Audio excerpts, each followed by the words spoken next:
मैं आदि हूँ और मैं ही अनंत। मैं सृष्टि हूँ और मैं ही अंत। मैं यहाँ भी हूँ और मैं वहाँ भी। इस विश्व ब्रह्मांड के हर एक जगह पर मेरा उपस्थिति है। मैं कृष्णा भी हूँ और मैं ही जगन्नाथ।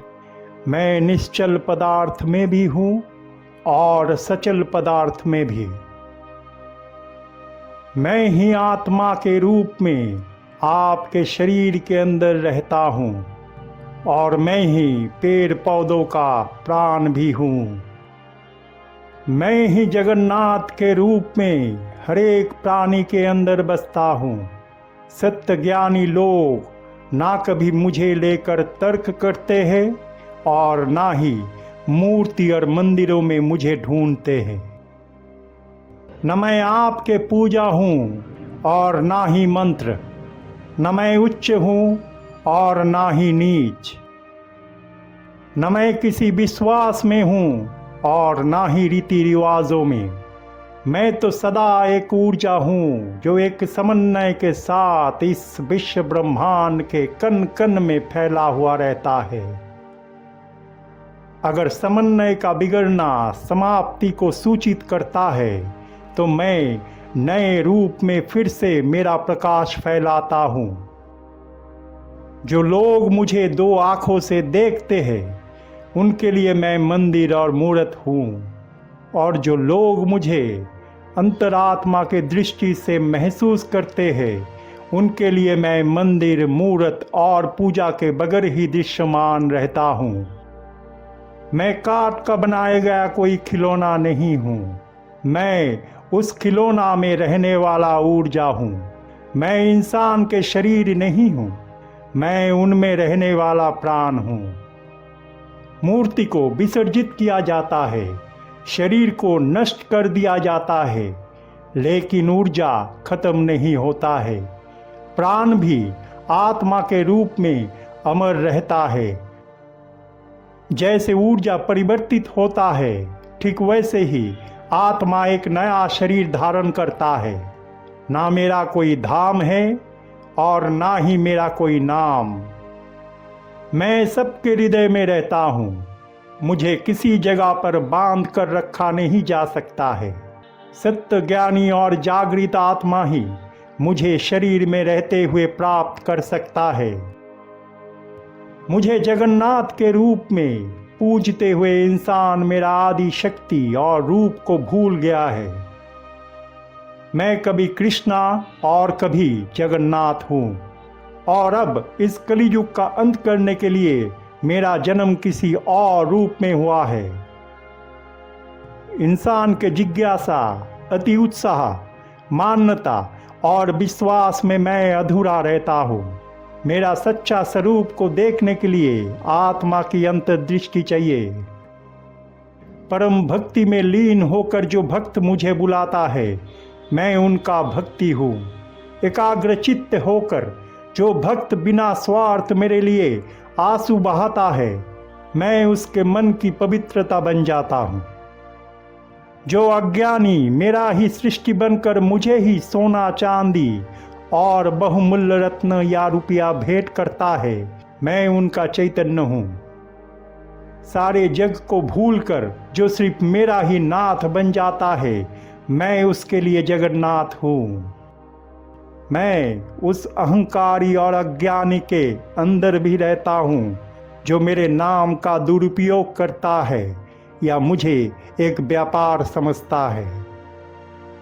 मुझे अपना जागीर समझते हुए जो मन में गर्व और तसल्ली का एहसास पालता है मैं उसका अहंकार का नाश करता हूँ।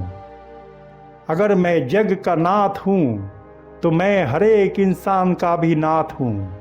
हर एक इंसान मेरा प्यारा है और मैं सबका भला चाहता हूँ। जो लोग मुझे धर्म, जाति और लिंग के बंधन में बांधना चाहता है, मुझे अपना बता के जग जाहिर करता है, मैं उन लोगों से दूर चला जाता हूँ।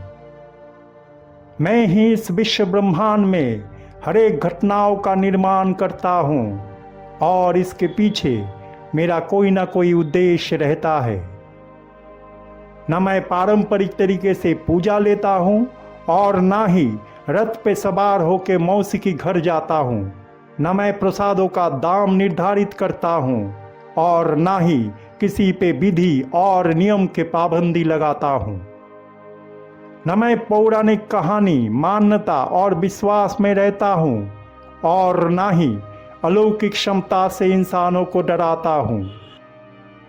ये तो लीला है जो मैं खुद रचता हूँ और इंसानों से करवाता हूँ, ताकि इंसान एक धर्म, निष्ठा, नीति और नियम के लक्ष्मण रेखा में रहते हुए अपना अपना कर्म करे।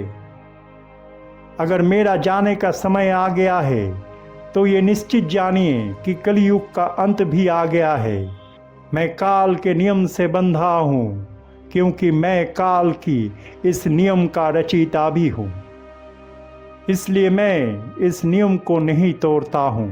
मैं आपके अंदर भी रहता हूँ और मैं उनके अंदर भी रहता हूँ, जिसे आप मेरे मंदिर में प्रवेश का अनुमति नहीं देते हैं।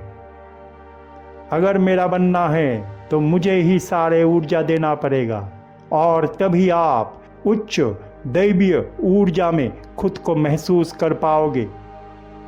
मुझे अगर अपना बनाना है तो शरीर के मोह, माया और आकर्षण का त्याग करना पड़ेगा।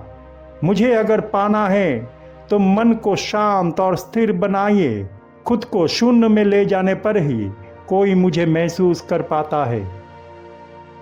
मैं ही कहा था कि कलयुग के अंत में जब पाप सारे दुनिया में छा जाएगा और पुण्य एक धागे की तरह दिखाई देगा, तब मैं ही अपना अवस्थान परिवर्तित करूंगा। मेरा मूर्ति बनने के लिए ठीक जिस तरह समुद्र में तैरता हुआ लकड़ी का आगमन हुआ था, उसी तरह मैं समुद्र में ही विलीन हो जाऊंगा। अज्ञानी और मूर्ख इंसान मेरा प्रचार और प्रसार अपने फायदे के लिए करता है, मुझे पूजता है और मेरा नाम से कारोबार भी करता है। मेरा प्रसाद का मूल्य निर्धारण होता है। मेरा ही भक्त को जात, धर्म और ऊंच नीच विचार करते हुए दर्शन नहीं करने दिया जाता है। मेरे ही नाम का अलौकिक अपप्रचार होता है। पूजा के नाम पे सिर्फ स्वार्थ पूर्ति होता है।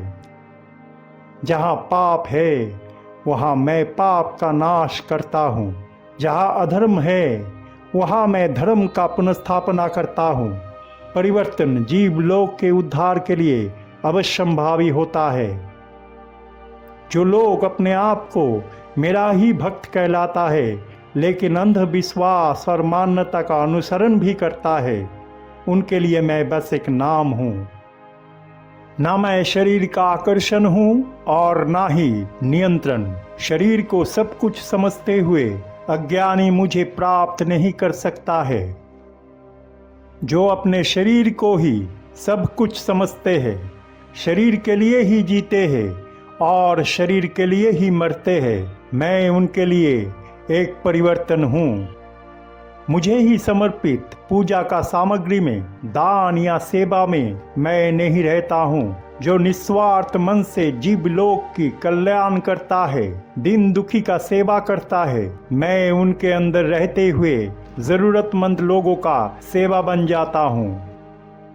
अगर कोई बिना स्वार्थ, लोभ, जलन और अहंकार से मुक्त होके सच्चे दिल से मुझे चाहता है तो मैं उसका बन जाता हूँ।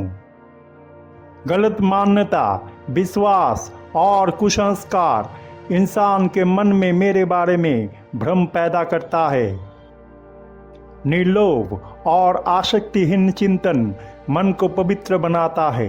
अगर जिंदगी में परम शांति और खुशी चाहिए तो मेरा अनुसरण कीजिए, अनुकरण नहीं। शरीर कुछ वक्त के लिए होता है और आत्मा मेरे जैसे ही अमर होता है। आप किसको चाहेंगे? पाप और पुण्य एक साथ एक जगह नहीं रह सकता है। मेरे भक्त को मेरे सर्वोच्च शक्ति से जुड़ने के लिए शुद्ध और पवित्र होना होगा। एक निर्दिष्ट समय तक मैं ही इंसानों को धर्म के रास्ता दिखाता आया हूँ, लेकिन आज जब कलयुग का अंत बहुत निकट आ गया है, तब मेरे प्रस्थान करना जरूरी हो गया है। मैं नए रूप में इस धरती पे आया हूँ। आने वाला समय मेरा रूप से आपका परिचय करवाएगा। अगर आप मुझे मेरे नए रूप में देखना चाहते हैं तो अपने सोच को पवित्र बनाइए, मन को निर्मल कीजिए, सच का अनुसरण कीजिए। मैं आपके अंतरात्मा का जागरण चाहता हूँ, क्योंकि मैं आपके अंतरात्मा में ही रहता हूँ।